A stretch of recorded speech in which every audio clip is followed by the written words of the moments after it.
travaille bien, mes clients ils sont contents. J'ai vraiment une entreprise qui fonctionne et malheureusement elle ne me fait pas vivre. Lui, c'est Florent, 33 ans. Il avait plein d'espoir quand il a lancé son entreprise en communication visuelle il y a 7 ans. Et pourtant, il galère, comme plein d'entrepreneurs en France aujourd'hui.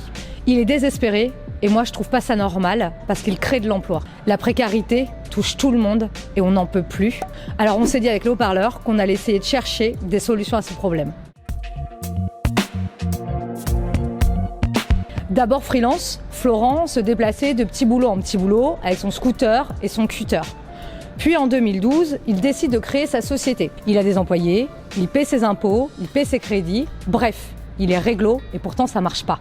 Je suis gérant d'une société qui fait un chiffre d'affaires assez intéressant et je me rémunère à une hauteur de 1000, 1500, 2000 euros parfois quand je peux, avec les crédits aussi que moi j'ai de mon côté personnellement pour mon appart. Il me reste rien quoi, il me reste strictement rien, je vis à crédit.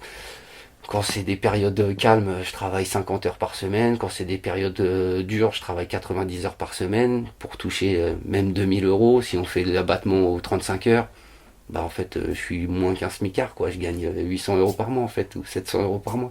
Si on rabat ça au taux horaire, pourquoi faire ? En plus des 3 salariés, il paie des fournisseurs, il paie des contrats pro, des stagiaires, bref, il participe à l'économie du pays. Je vois nos élites ou les grandes entreprises qu'elles font, quoi. Elles défiscalisent à tout va, elles montent des holdings, elles font des systèmes alambiqués.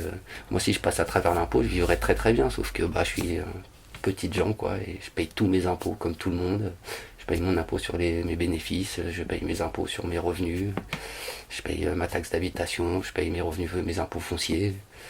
Et quand on arrive à la fin de l'année, qu'on fait le bilan, il manque des sous, quoi. Il manque clairement des sous. Plus toutes les galères que je peux avoir administratives en parallèle, je passe 60% de mon temps à faire autre chose que mon vrai travail artisanal.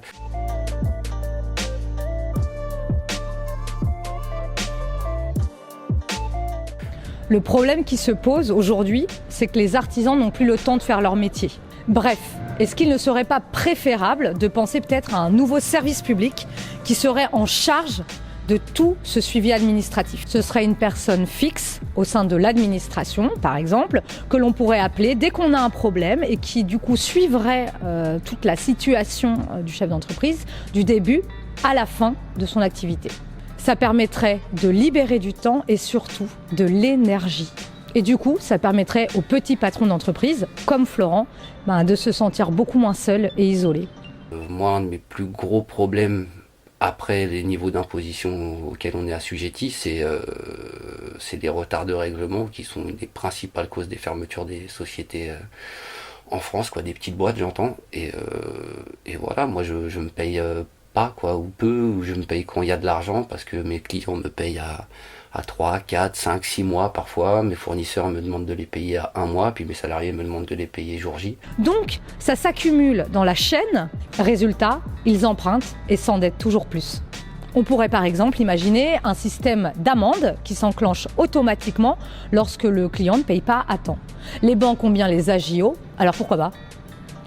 Qu'est-ce que vous en pensez, vous ? Moi, je trouve que les petits patrons sont très isolés, pas assez soutenus. Je ne parle pas spécialement d'aide financière. Je parle aussi de solidarité, de conseils, de soutien, de suivi. Bref, d'humanité. Pour des gens qui, ne l'oublions pas, créent de l'emploi dans notre pays. Si c'était à refaire, je le referais pas parce que c'est beaucoup trop d'investissement personnel pour trop peu de résultats. Et chez vous, dans votre pays, comment ça fonctionne ? Est-ce que vous avez des idées ? Partagez dans les commentaires. N'hésitez pas à regarder d'autres vidéos des haut-parleurs et à bientôt.